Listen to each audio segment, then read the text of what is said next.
J'aimerais que nous puissions réaliser combien il est si bon de nous apporter cette opportunité d'être là. Que ta présence ne puisse pas être un temps perdu. Que ta présence ne puisse pas être un moment de distraction. Mais que tu puisses réaliser que quand tu es dans la présence de Dieu,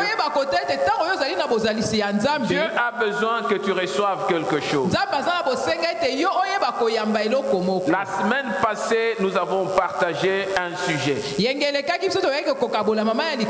Vous couriez bien. Mais qui vous a arrêté? C'est-à-dire que dans la marche chrétienne, Paul est en train de dire que notre marche chrétienne est comme quelqu'un qui va en course. Nous sommes en train de courir jour pour jour. Dans notre course, Paul est en train de dire que même si je tombe, je veux me relever. Je regarde le trophée qui est au-devant de moi. Je regarde le prix qui est là. Parce qu'il y a une couronne que je dois acquérir. Mais pour avoir la couronne, il faut que je puisse avoir de l'énergie pour courir. Mais lorsque tu es en train de courir, c'est ainsi qu'il parle aux Galates dans le chapitre 5 que nous avons partagé, en disant que tu courais bien. Tu étais en train de servir Dieu bien. Tu étais une servante et un serviteur de Dieu. Mais qu'est-ce qui fait que tu puisses t'arrêter? Quelle est la difficulté qui fait que tu puisses rejeter le Seigneur? Mais Paul a compris. Il a dit que ce qui vous est arrivé ne vient pas de celui qui vous a appelé. C'est-à-dire qu'il y a une puissance extérieure. Il y a quelqu'un qui vient de quelque part, qui est venu infecter votre foi, qui est venu troubler votre foi. Mais celui qui trouble votre foi en paiera le prix. Le Seigneur s'en chargera de nous. L'Église aujourd'hui, la vie chrétienne aujourd'hui est couronnée de beaucoup plus d'influence extérieure. Beaucoup de choses de l'extérieur viennent pour dire la marche ou la course chrétienne. Les chrétiens se sont arrêtés. Au lieu de continuer leur marche avec le Seigneur, ils se sont arrêtés pour regarder ce qui ne donne pas gloire à Dieu. Ils n'ont pas encore donné confiance. Ils ne veulent pas courir comme le Seigneur attend qu'ils puissent courir. C'est ainsi que Paul avait vu ce problème au milieu de chrétiens de Galates.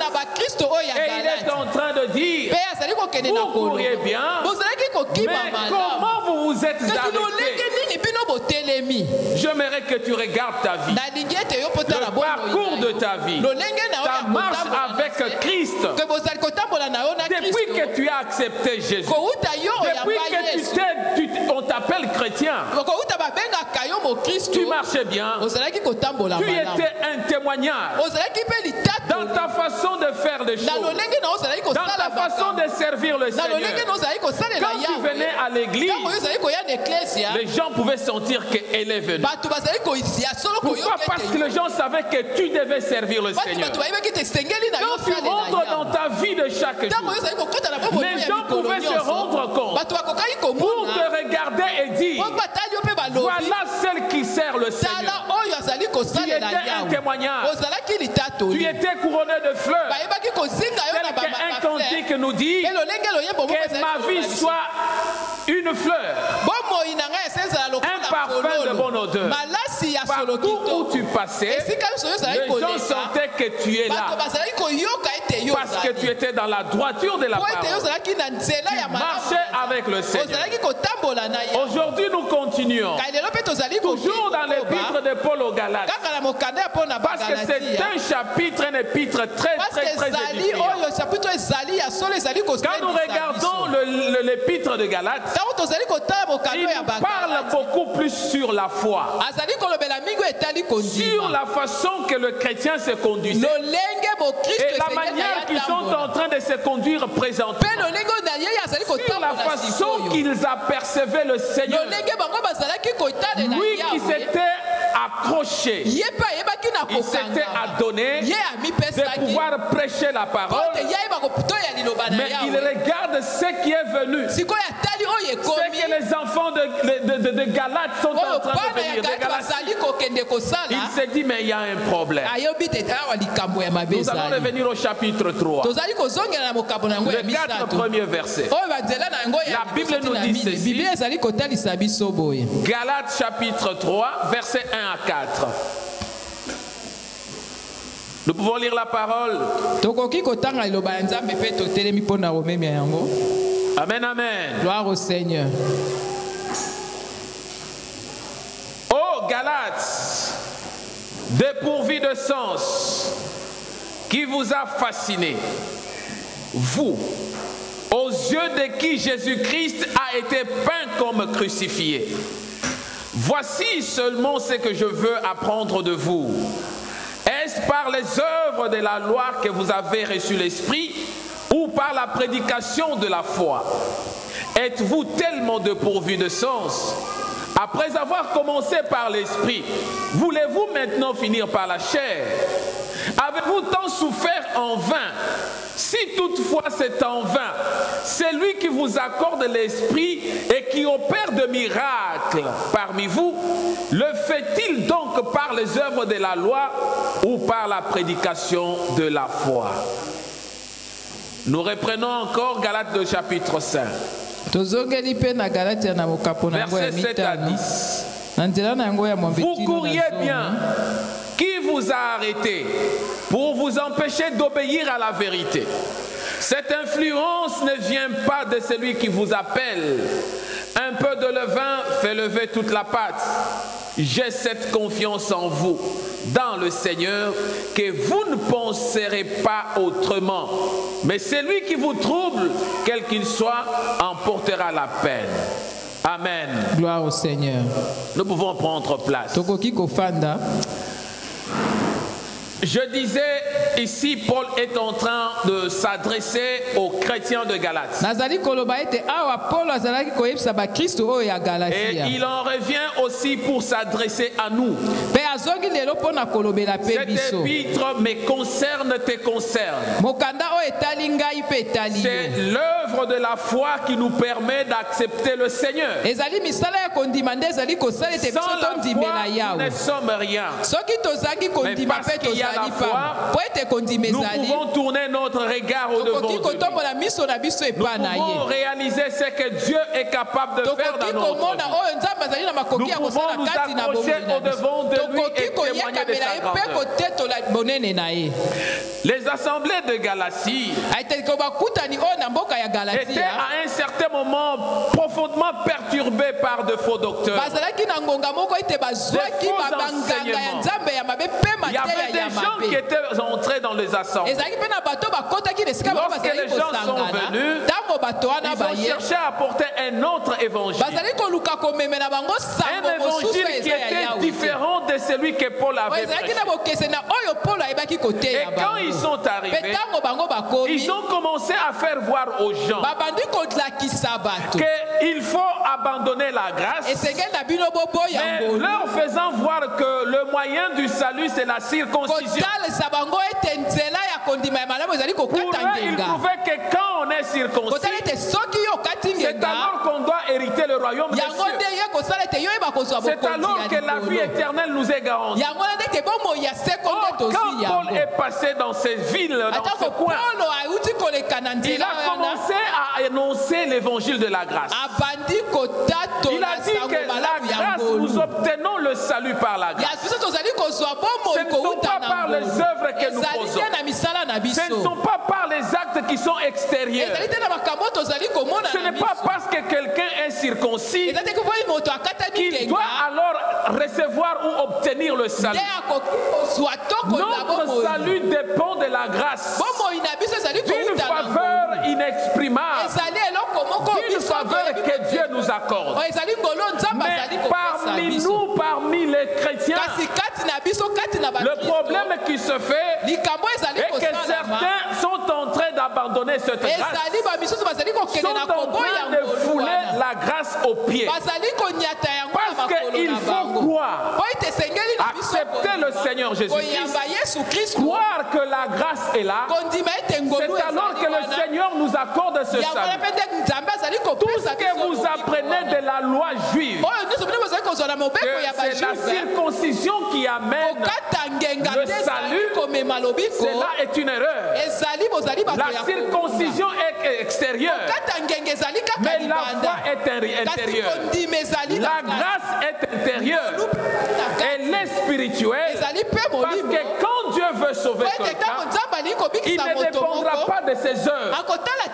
Il regardait les gens qui venaient dans des églises, les gens qui pouvaient faire le don à l'église, les gens qui pouvaient apporter de grandes choses dans l'église.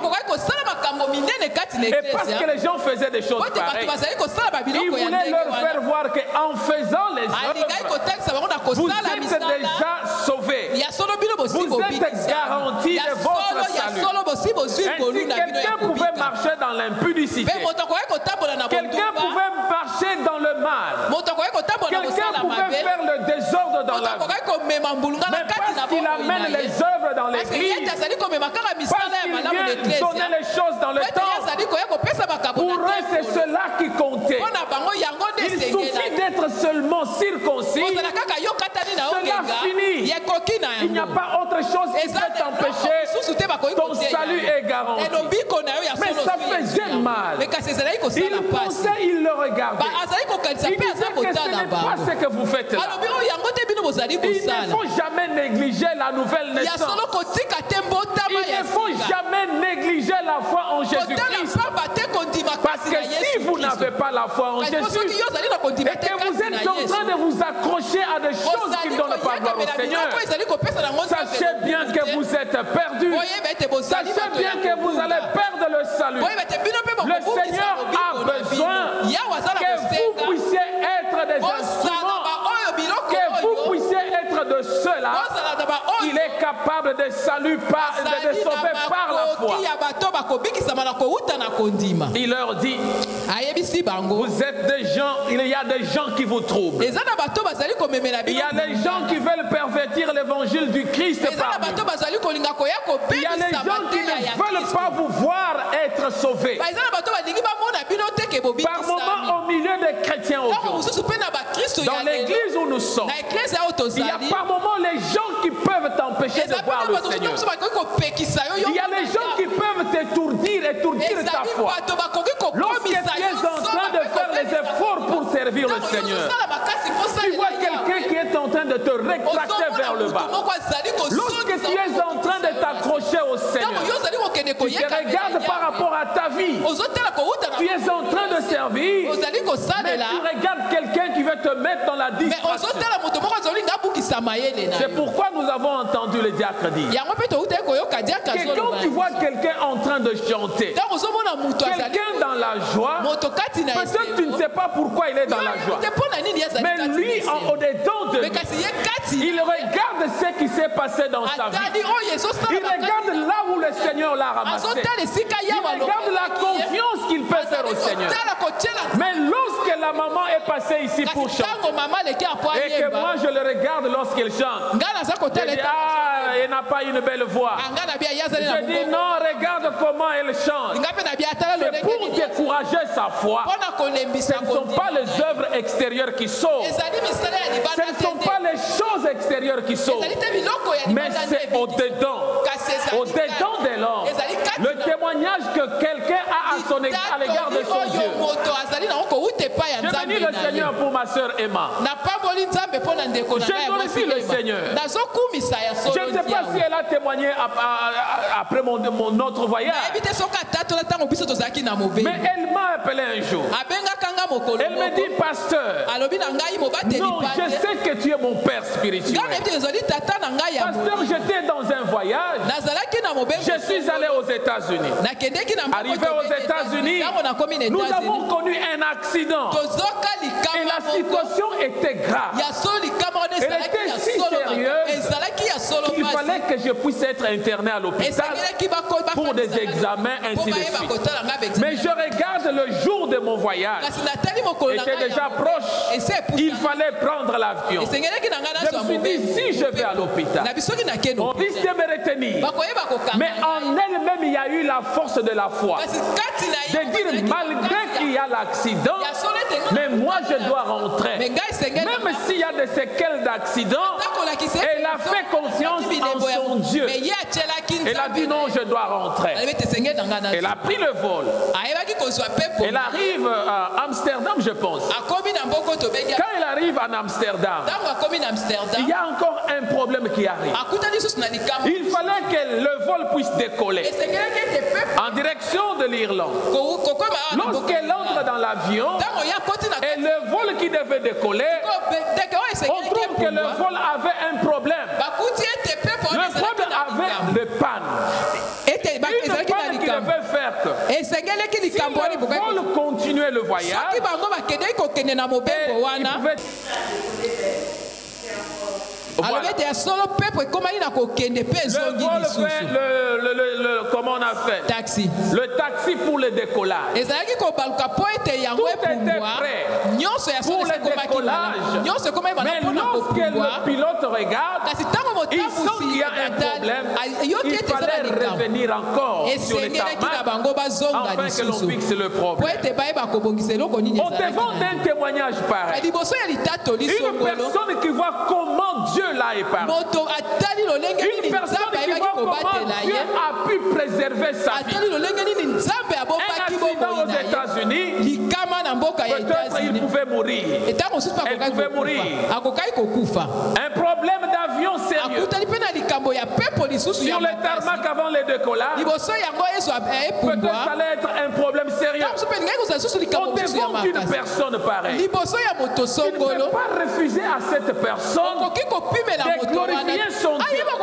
Parce qu'elle a vu la main de Dieu. Elle a vu comment Dieu peut l'épargner du danger.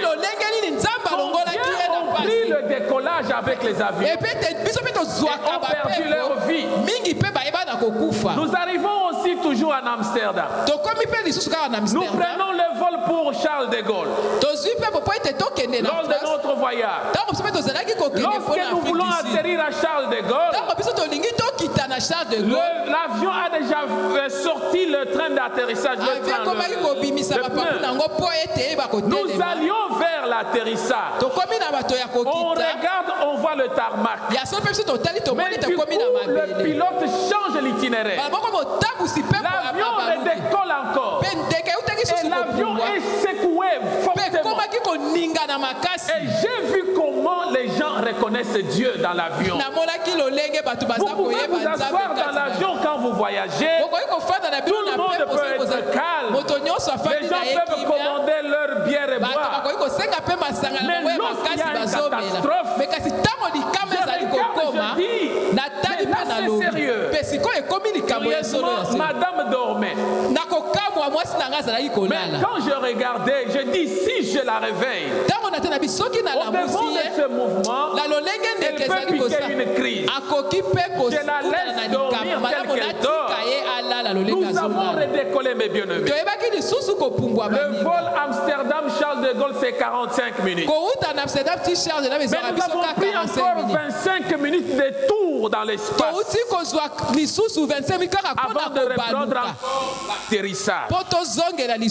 Et au devant des choses pareilles, est-ce que quelqu'un peut-il m'empêcher de reconnaître que Dieu existe? Est-ce que quelqu'un peut me refuser de servir le Seigneur? C'est juste pour revenir à cette parole que nous lisons.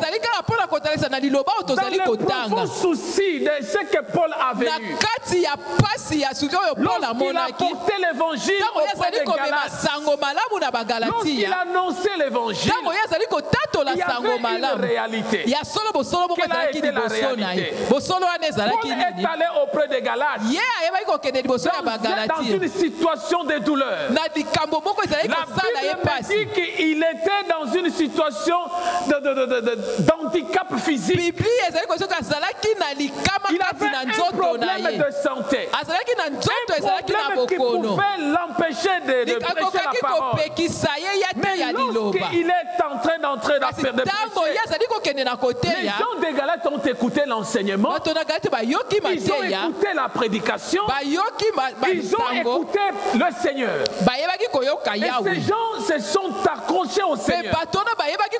Et la Bible me dit qu'ils étaient prêts.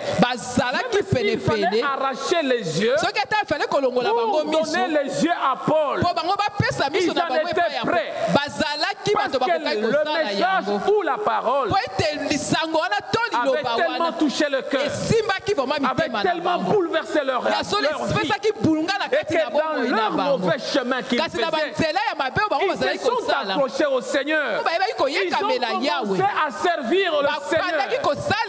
Et Paul regarde le souci de l'heure. Parce que c'était au commencement de son ministère. Vous étiez prêts à me donner même vos yeux. Lorsque vous avez écouté qui est le Seigneur, vous vous êtes détourné de ces mauvais chemins. Mais maintenant, il y a des gens qui viennent au devant de vous. Ils vous apportent un autre évangile. Qui viennent pour vous décourager. Qui viennent pour vous empêcher à marcher avec le Seigneur. Si quelqu'un vous apporte un autre évangile, celui que je vous ai prêché, que celui-là soit un anathème. Là, c'est dans Galates le chapitre 1er, au verset 9.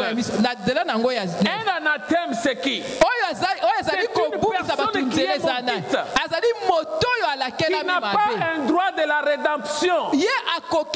C'est-à-dire au devant de son malheur, au devant de sa malédiction, il n'y a pas de remède.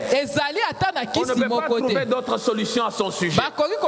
Donc si quelqu'un vient auprès de vous, vous annoncez un autre évangile que celui que je vous ai annoncé, qu'il soit maudit, qu'il n'y ait pas de rédemption pour son cas.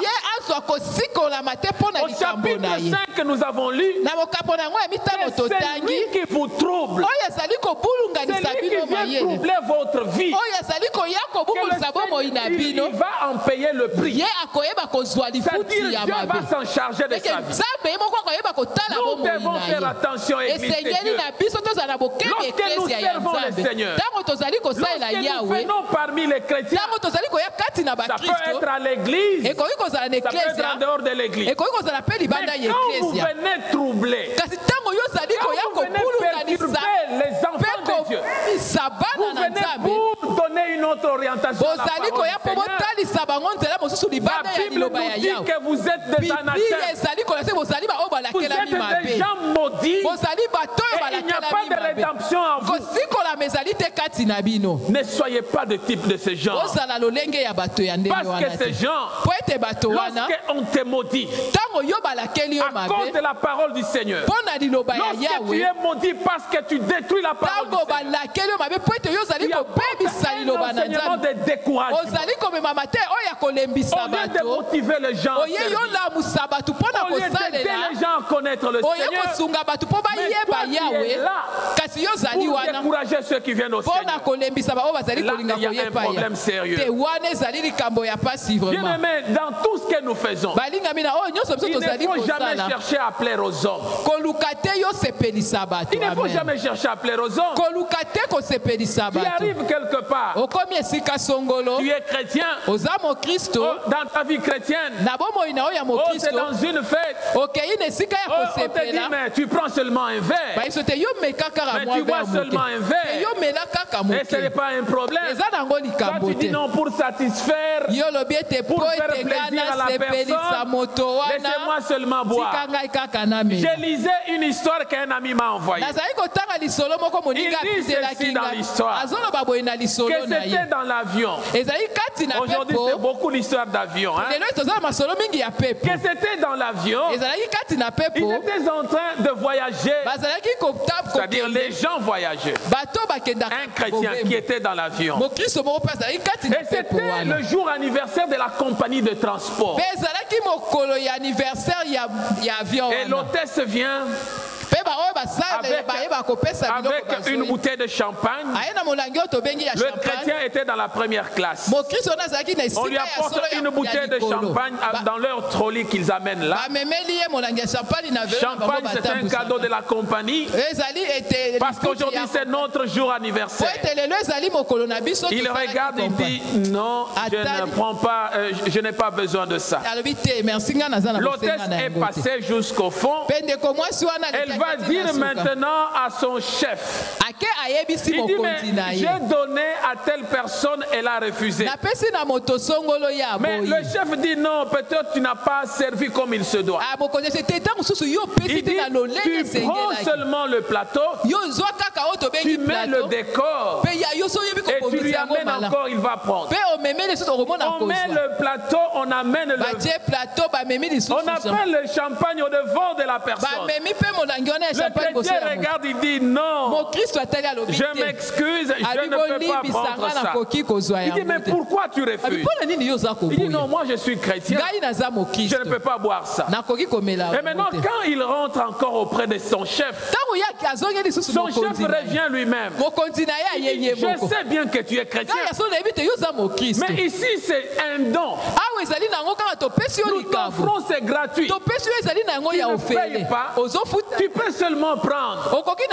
Il dit ok, pas de problème, je veux prendre. Mais avant de prendre, allez-y donner d'abord au pilote. Quand le pilote va boire, terminer sa bouteille, alors ramenez-moi aussi la bouteille, je veux boire. Il dit mais le pilote ne peut pas boire parce qu'il est en train de piloter. S'il boit l'alcool, tous les passagers qui sont dans l'avion risqueront de connaître des catastrophes. Il dit ah bon, pour le pilote, il ne peut pas boire parce que les gens connaîtront les catastrophes. Mais moi aussi je suis le pilote de ma vie. Alléluia. Je ne peux pas aussi boire parce que si je bois, je commettrai aussi des catastrophes pour ma vie. Quelqu'un peut dire amen. Amen. La vie chrétienne, nous ne pouvons pas faire pour plaire aux autres. Mais ce que je fais, c'est parce que j'ai une relation avec mon Dieu. Quand je me tiens au devant d'un peuple de Dieu, pour témoigner la grandeur de Dieu, ce n'est pas à cause de ce que les gens me disent, mais c'est à cause de ce que moi j'ai vécu avec mon Dieu. Et ce chrétien n'a pas eu honte, malgré le décor du plateau, malgré la beauté des cadeaux qu'on lui a offert. Il a voulu témoigner son identité. Il a voulu faire voir qu'il est chrétien. Il a voulu faire qu'il ne peut rien abandonner au devant de son Seigneur. Ne faites rien pour plaire aux autres. Parce que quand vous faites quelque chose pour plaire aux autres, vous, le caractère qui est des esclaves pour Christ. Nous sommes des esclaves pour Christ. Nous sommes des esclaves de Christ. Christ a besoin de nous. Étant esclaves de Christ, nous devons marcher jour pour jour en regardant notre identité par rapport au Seigneur, par rapport à ce que nous faisons, par rapport à ce que nous accomplissons. Il y a une réalité dans la vie. Vous savez pourquoi beaucoup de gens qui viennent en Europe arrivent à perdre leur sens chrétien, à abandonner leur vie de prière, à abandonner la façon de servir le Seigneur, ils n'ont pas une identité chrétienne. Quelqu'un peut venir, comme on voit dans la matière de Ngunda, n'est-ce pas? Tu vois quelqu'un qui vient, qui jette le Ngunda. On voit quelqu'un qui vient demander refuge. Il donne un nom, mais ce n'est pas son vrai nom. C'est-à-dire qu'il y a une crise d'identité quelque part. Et dans le Seigneur, les chrétiens font aussi ça. Ils donnent l'apparence d'être chrétien.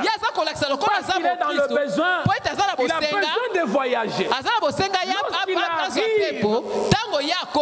Il regarde son identité, la vraie identité qu'il avait. Il a utilisé l'identité de flatterie pour voyager au-devant du Seigneur. Il dormait à la permanence. Il priait jour et nuit. Il faisait des sacrifices. Il était là un chrétien d'apparence. Mais sa vraie identité était cachée quelque part. Le Seigneur permet à cette personne de voyager. Si tu es chrétien et que tu es arrivé en Europe, tu es en train de renier le Seigneur, il y a une crise d'identité. Tu n'as pas encore ta vraie identité. Tu as trompé le Seigneur. Bien qu'on ne peut pas le tromper, tu as donné une fausse identité au Seigneur. Mais le Seigneur te connaît. Il t'a accordé seulement une faveur. Il t'a donné une grâce. Voyage seulement. Mais quand tu iras, il sait ce que tu vas faire. C'est-à-dire que beaucoup ont abandonné le Seigneur. Beaucoup sont venus dans ce pays. Jamais reçu dans cette église. Tu vois quelqu'un qui vient de l'Afrique avec une lettre de son pasteur. La lettre de recommandation de son pasteur. C'est un chrétien. Il a bien servi dans l'église. Cette personne est au devant. Je vous le recommande. La personne arrive. Oui, la personne est chrétienne. C'est une bonne chose de servir le Seigneur. Mais le grand problème est que cette personne, donnez-lui seulement 3 à 6 mois. La vraie identité revient. L'identité qui était connue par son pasteur. Lorsqu'il a voyagé de l'Afrique, n'est pas l'identité qui est dévoilée. Lorsqu'il arrive en Europe, qu'est-ce qui fait que tu puisses perdre ta foi? J'ai dit, nous continuons toujours dans le thème de la vous courez bien. Mais qui vous a arrêté? Il servait le Seigneur dans la foi. Mais pourquoi tu t'es arrêté quelque part? Le Seigneur a besoin que quand on le sert, quand nous sommes en train de prêcher sa parole, lisons un verset. 1 Thessaloniciens le chapitre 2 verset 4. La Bible nous dit ceci. Mais selon que Dieu nous a jugés dignes de nous confier l'évangile, nous parlons non comme pour plaire à des hommes, mais pour plaire à Dieu qui sonde nos cœurs. Il y a un Dieu qui sonde nos cœurs. Lorsque je parle au Seigneur, lorsque je parle à Dieu, lorsque je suis dans ma vie chrétienne, je ne dois pas faire quelque chose pour plaire à quelqu'un. Quelqu'un peut dire Amen. Est-ce que tu as ton identité? Est-ce que tu détiens encore ton identité? Lorsque tu as reçu le Seigneur, et là où tu es arrivé aujourd'hui, nous sommes des esclaves de Christ, mes bien-aimés. Nous sommes des esclaves de Christ. Nous sommes ces esclaves. Nous ne devons pas dépendre de notre entourage. doit dépendre de ce que nous avons comme relation avec le Seigneur. Amen. Le Seigneur a besoin que quand tu viens au-devant de lui, quand tu te présentes au-devant de lui, il ne faut pas avoir une carence de l'identité. Parce que quand tu n'as pas ton identité, ça apporte de confusion. On ne sait pas te connaître. Est-ce que tu es une chauve-souris? Dans la fête des animaux, tu es là. Parce qu'on voit ta tête comme un animal. Dans la fête des oiseaux, tu es là. Parce que tu es en train de voler. Et les gens se posent des questions. S'il faut t'accorder une identité, laquelle on va te donner. Alléluia. Alléluia. Gloire au Seigneur. Quand tu vas chez les animaux, on te réclame comme étant un animal, mais on te rejette à cause de tes ailes. Tu arrives auprès des oiseaux, on te reconnaît comme un oiseau, parce qu'ils volent, toi aussi tu voles. Mais ils regardent ta tête, ils disent, mais quelle est cette tête? Quel est cet oiseau avec cette tête? C'est que vous voyez le chrétien. Lorsque tu te dis chrétien, tu te retrouves dans le milieu des païens. Parfois les gens se posent des questions. Mais ce n'est pas celui qui va à l'église. Ce n'est pas celui qui a l'identité chrétienne. Mais pourquoi il est en train de boire comme ça? Alléluia. Gloire au Seigneur. Le Seigneur a besoin que nous ayons notre identité. Le terrible danger à éviter dans l'église aujourd'hui est de savoir que l'homme n'est pas justifié par le principe des œuvres de la loi. Ce ne sont pas le principe de la loi. J'ai vu quelqu'un qui me disait, je suis allé chez le médecin. Le médecin m'a dit que je dois prendre le vin. Je dois toujours prendre le vin. Parce que cela est bien pour la santé. On t'a dit que les vitamines qui contribuent à la santé sont seulement dans le vin. Non. Dieu est Dieu. Il a besoin que nous puissions nous connaître. N'ayons pas un zèle qui se dilue. Quelqu'un qui est zélé pour Christ, mais lorsqu'il arrive dans le milieu qui n'est pas pour Christ, il est dilué comme le sel dans l'eau. Il devient identique avec ceux qui sont là. Non, ce n'est pas cela. Vous savez ce que Paul a dit? Au milieu de païens, je me comporte comme un païen. Au milieu des chrétiens, comme un chrétien. Qu'est-ce que cela veut dire? Cela ne veut pas dire qu'il doit agir, faire les choses comme un païen. C'est-à-dire que pour convaincre certaines personnes, il faut être dans leur milieu, les ramener de là où ils sont vers ceux qui donnent gloire au Seigneur. La foi est la seule condition pour être justifié. C'est la foi pour vivre avec le Seigneur. C'est la foi.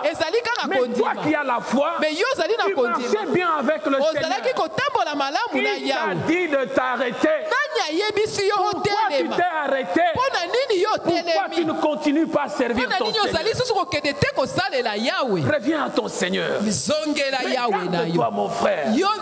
Parce que c'est la foi qui détermine ton identité en Jésus-Christ.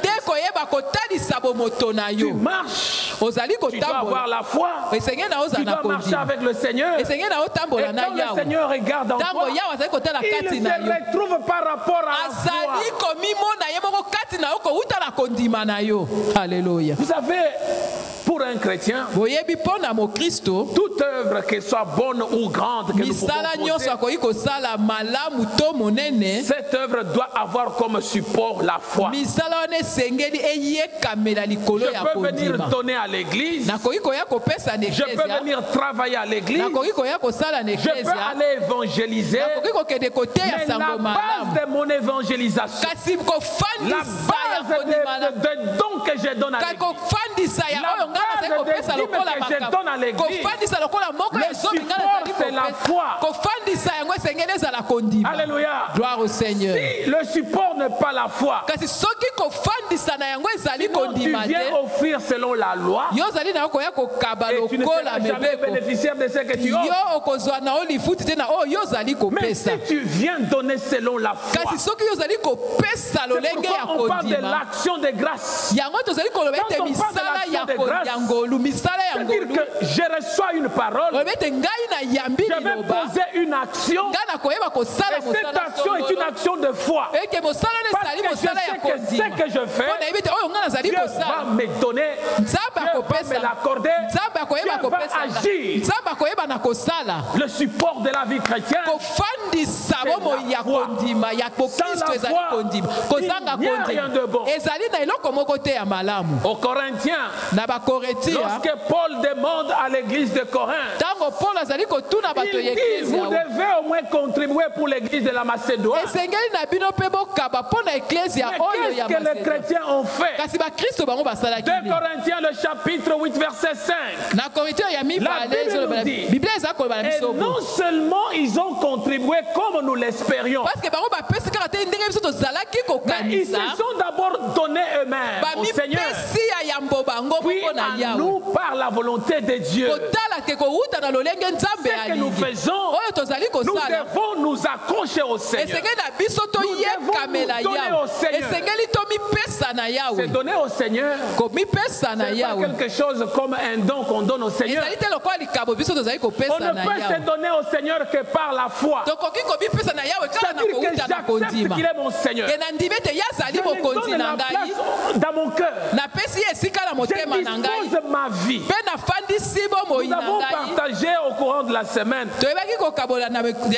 dans Marc 12:30, là où la Bible nous dit, tu aimeras l'Éternel ton Dieu de tout ton cœur, de toute ton âme, de toute ta pensée et de toute ta force. Les 4 choses que lorsque tu te sens chrétien, tu as un amour de Dieu. Ton cœur est dans la joie. Lorsque le cœur est rempli du Seigneur, de l'amour du Seigneur, tu ne peux jamais lui refuser quelque chose. Vous savez ce qui fait la folie? Vous retrouvez par exemple un homme et une femme qui sont mariés, et tu regardes un homme qui est en train de faire des poèmes à sa femme. Vous savez ce qui a poussé à Adam et Ève? Lorsque Adam commence à faire des poèmes à Ève, il était rempli de l'amour. Lorsque l'amour a rempli son cœur, Adam commence à extérioriser ce qu'il avait. C'est ainsi avec Dieu. Lorsque l'amour remplit le cœur, Dieu ne peut pas freiner de te dire quelque chose. Et toi aussi comme un adorateur, tu ne peux pas manquer ce que tu vas dire à Dieu. Parce que tu vas sortir les paroles d'amour avec ton Dieu. Le Seigneur t'aime. Et toi tu dois l'aimer avec ton âme, avec ton cœur, avec ta pensée. Quand tu es en train de penser, tu penses à Dieu. Quand tu es en train de marcher, quand tu veux entamer un projet, tu regardes comment Dieu va intervenir dans ton projet. Quand tu es en train d'effectuer un voyage, tu regardes comment Dieu sera au rendez-vous de ton voyage. Ainsi, dans toute ta pensée, dans la force ton travail. Tu vas au travail. Tu vois comment Dieu est en train de t'assister. Avant d'entrer dans le bâtiment, tu vois comme si Dieu est devant toi. Il est en train de te conduire. Il est en train de t'orienter. Il sent en toi une joie. Même si tu rencontres les ennemis, tu rencontres le chef de ton travail qui pouvait être venu avec une mauvaise humeur. Il arrive au devant de toi et parce que Dieu t'a précédé, la force de ton travail est entre les mains de Dieu. Ta pensée est au devant de Dieu et Dieu va mettre une connexion. Il va neutraliser tous ces clients. Quelqu'un peut dire Amen. Amen. Amen, amen. Amen. Notre foi repose fermement sur les enseignements.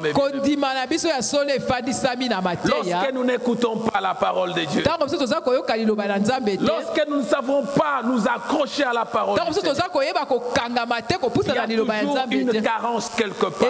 Il y a toujours quelque chose qui va nous manquer. Et on va se poser des questions. Qu'est-ce que je dois faire? Comment je vais faire? Comment je peux progresser avec le Seigneur? Quand tu marches, tu te poses des questions si réellement Dieu t'entend, Dieu t'écoute, Dieu te voit dans ta souffrance, dans ce que tu attends que Dieu fasse. Tu te poses des questions comme ça. Mais le Seigneur nous dit ceci. Quand nous sommes venus auprès de lui, nous sommes l'objet de son ouvrage. Nous sommes ceux qui est venu au devant de lui. C'est lui qui nous a formés. C'est lui qui nous a fait ce que nous sommes. Et quand il a fait ce que nous sommes, il dit que nous avions été créés en Jésus pour de bonnes œuvres. Dieu ne t'a pas créé pour de mauvaises œuvres. Même quand tu es en train de pleurer, même quand tu es en train de marcher, regarde-toi. Tu as de la valeur. Dieu te connaît. Quand tu es en train de pleurer, peut-être le Seigneur te permet de passer par le valet de Baca. Il te réserve quelque chose, à condition que tu te confies. Parce que tu peux espérer sans confiance, tu n'auras rien. Mais pour l'obtenir, tu vas avoir confiance en Jésus. Est-ce que tu peux faire confiance en Jésus? Est-ce que tu peux comprendre qu'il est capable de te faire quelque chose? Tu es en train de pleurer. Mais qui t'a fait arrêter? Pourquoi tu t'es arrêté? Il y a encore du chemin. Ce n'est pas la souffrance qui va t'arrêter. Ce n'est pas parce que ça n'a pas marché que tu dois t'arrêter. Ce n'est pas parce que les gens disent de toi que tu dois refuser de servir le Seigneur. Galates, qui vous a fasciné, c'est-à-dire qui vous a envoûté, qui vous a ensorcelé. Pourquoi vous êtes là? Vous avez bien commencé. C'est que vous avez commencé en esprit. Pourquoi voulez-vous terminer dans la chair? Pourquoi vous vous êtes arrêté pour terminer dans la chair? Pourquoi vous commencez à refuser le Seigneur? Tu refuses à venir à l'église le dimanche. Tu dis, j'en ai marre. Mon problème n'a pas trouvé solution. Qui t'a arrêté? Qui t'empêche de servir le Seigneur? Oh Peniel! Qui t'a arrêté? Qui t'a ensorcelé? Il ne faut pas chercher à plaire à quelqu'un. Regarde à côté de toi. Pourquoi toi tu es là? Et que les autres ne sont pas là. Qui les a empêchés à servir? Par moment, il faut avoir une rébellion de la foi. C'est révolter dans la foi. Tu te regardes, tu dis Seigneur, là où je suis, oh Seigneur, aide-moi.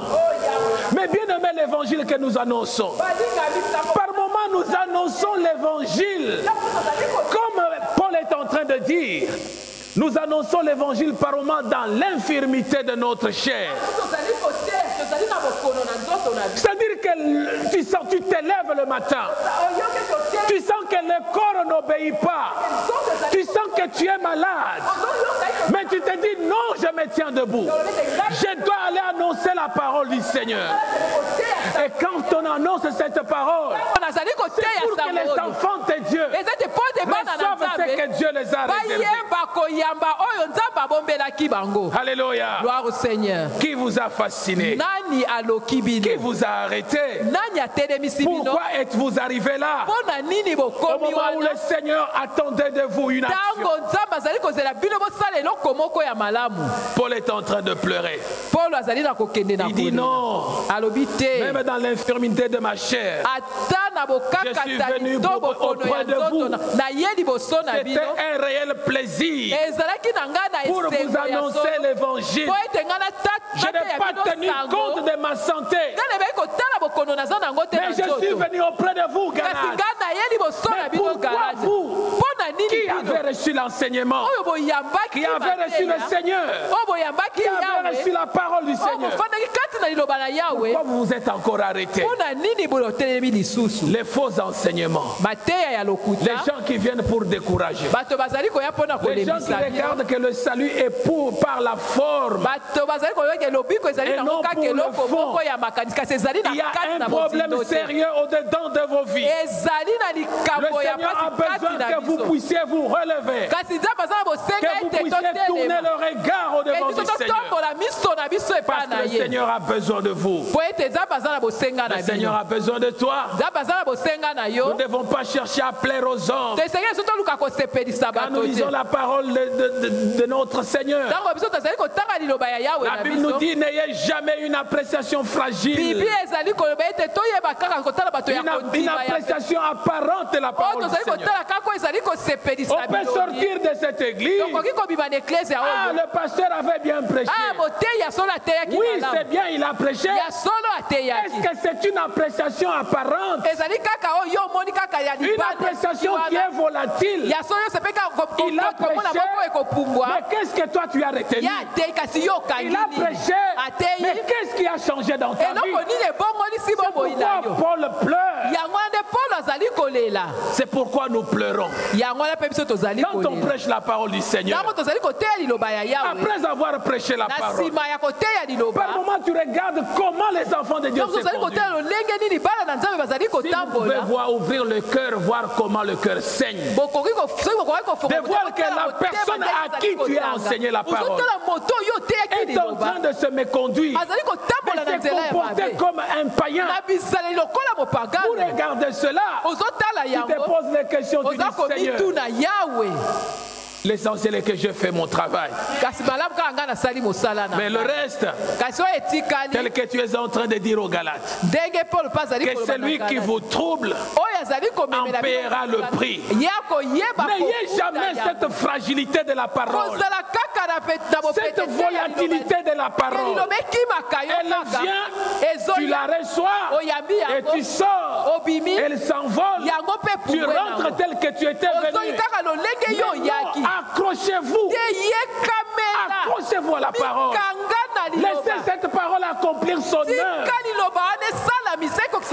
La Bible nous dit, la parole est inspirée. Là, c'est dans 2 Timothée, le chapitre 3, verset 16. Cette parole est inspirée de Dieu. Elle est utile pour enseigner, pour corriger, pour convaincre, pour instruire. Et pourquoi instruire dans la justice? C'est afin que l'homme de Dieu soit accompli et propre à toute bonne œuvre. Dieu a besoin que tu accomplisses les bonnes œuvres. Nous avons dit dans Philippiens 2:10 que nous sommes créés en Jésus pour pratiquer de bonnes œuvres que Dieu avait déjà préparées d'avance. Et ces bonnes œuvres sont utiles que si et seulement si tu les acceptes. La foi, la base et le support de notre salut. La foi, c'est par elle, pour elle et au devant d'elle que nous pouvons expérimenter expérimenter la grandeur de Dieu. Alléluia. Ne commencez pas par l'esprit pour terminer par la chair. Vous savez le souci de tout serviteur. Avant que je ne termine, j'aimerais dire ceci. Le souci de tout serviteur de Dieu, c'est de regarder les brebis qu'il a amenées au Seigneur, les brebis qu'il est en train de nourrir du jour au jour, les brebis qu'il est en train d'encadrer du jour au jour, et que ces brebis puissent arriver à comprendre ce que Christ est pour leur vie. C'est ça la mission.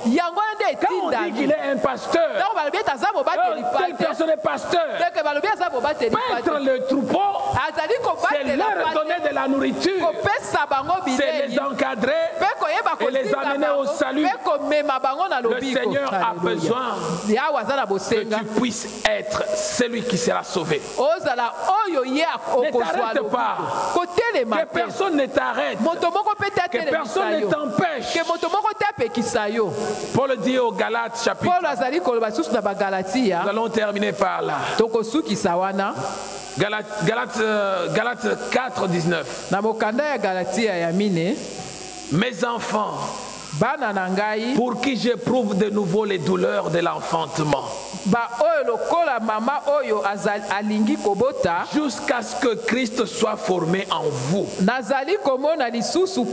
voudrais être maintenant auprès de vous et changer de langage, car je suis dans l'inquiétude à votre sujet.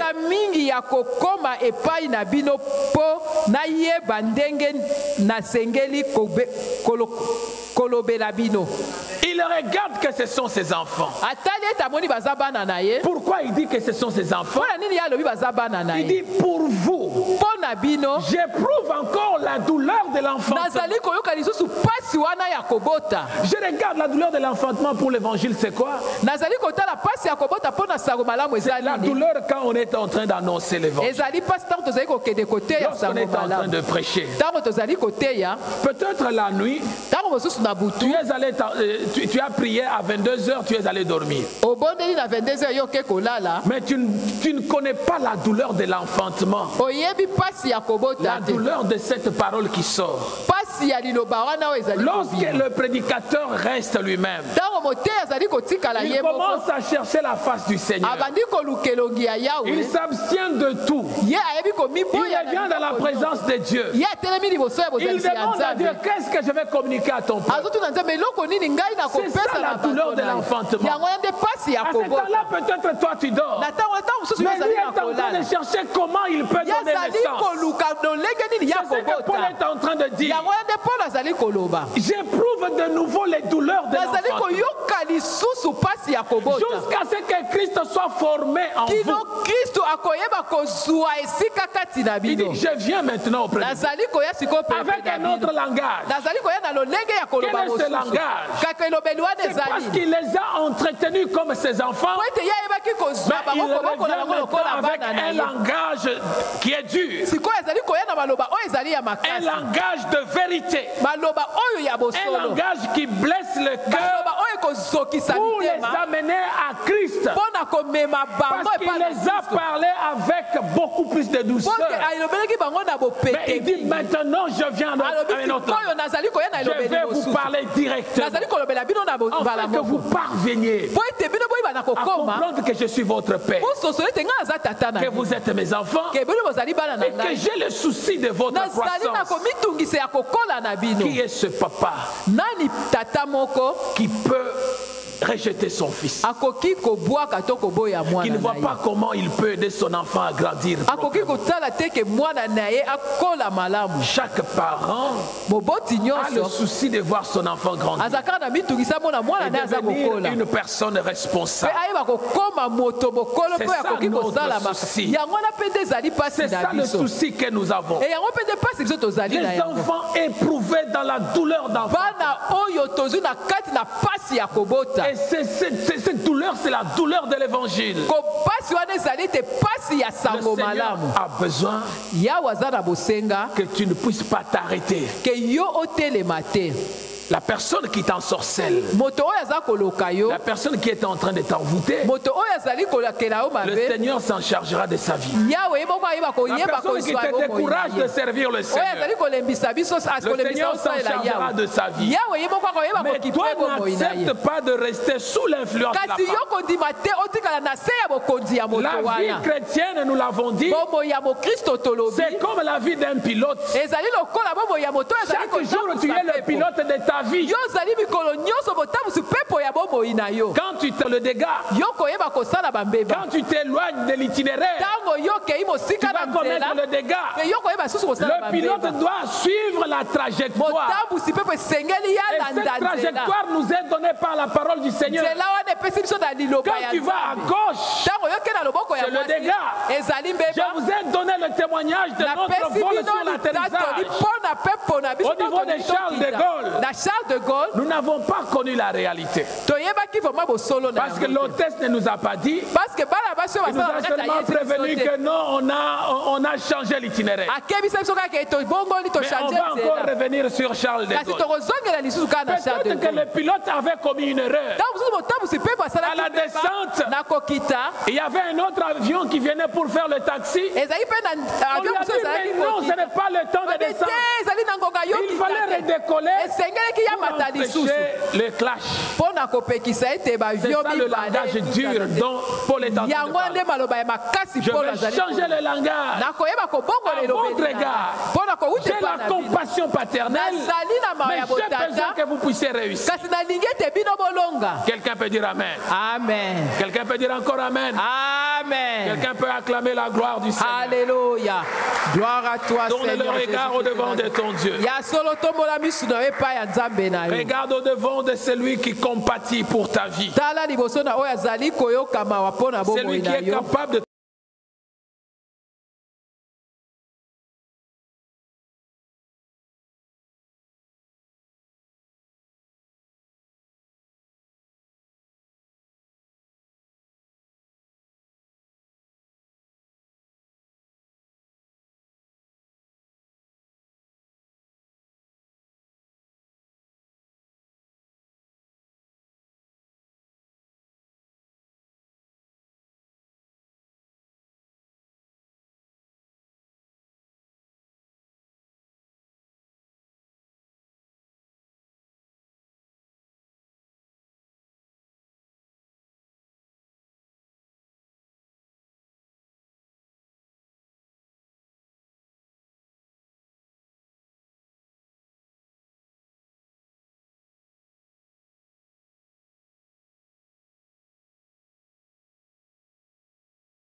finirait toujours